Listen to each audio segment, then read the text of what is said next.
त्यांचे सर्व सहकारी आणि दिनेश अण्णा यांचे मित्र परिवार, सर्व तरुण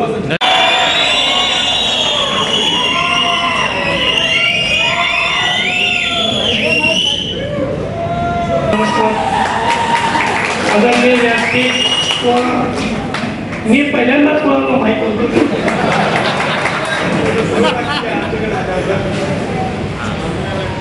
आपण जे म्हणतो ते तरुण मंडळाच्या वतीने एक शपथ खाऊ की या वेळेला आराम असताना आमदार म्हणून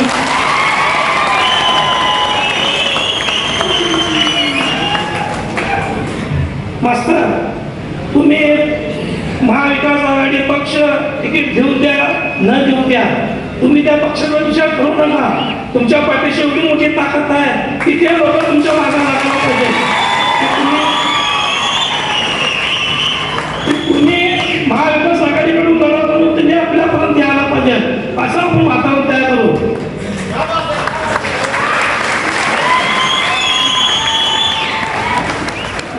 आपल्या मंडळामध्ये कमीत कमी 500 कार्यकर्ते असे आहेत. एक कार्यकर्त्याच्या पाठीमागे 10 कार्यकर्ते पकडा, 5000 कार्यकर्ते तुमच्या तिकीट वाचायला मी युवक उभा करतो.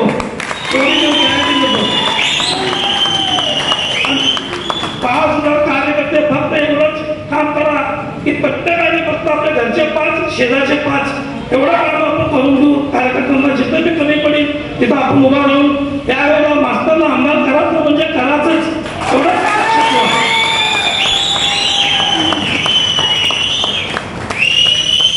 इथं आपल्या कणकुटी ताई आहे. ताई, तुम्ही निराधारचे अध्यक्ष असताना 500 लोकांचे तुम्ही निराधारचे मी फॉर्म घेतलं, त्यावेळेला पेन्शन लागू झालंय. तुम्हाला आठवण आहे की नाही? ते बी 500 कार्यकर्ते मी त्या दिवशी आपण तिकीटला भरताना बोलता एवढंच बोलतो. आणि मास्तरला आमदारी आहे या हिशोबाने आपण सगळ्यांनी नवरात्र मंडळ आहे, नवरात्र चालू आहे तरी सगळ्यांनी आपल्या मंडळाच्या लोकांनी देवीची शपथ खाऊन सांगितलं की ह्या वेळेला मास्तरला आपण प्रामाणिकपणे काम करून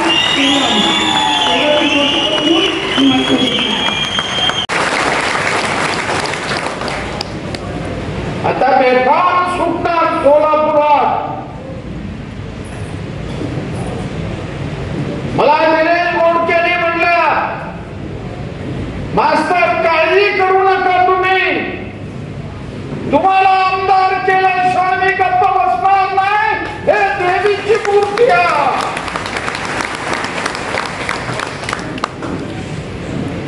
त्या सगळ्या कार्यकर्त्यांचं आणि दिनेश बोडकेचं पक्षाच्या वतीनं अभिनंदन करतो आणि त्यांना शब्द देतो. या ठिकाणी नगरसेवक करा म्हणून दिनेश बोडकेंना नगरसेवक नाही, मी जर आमदार झालो महापौर झाल्याशिवाय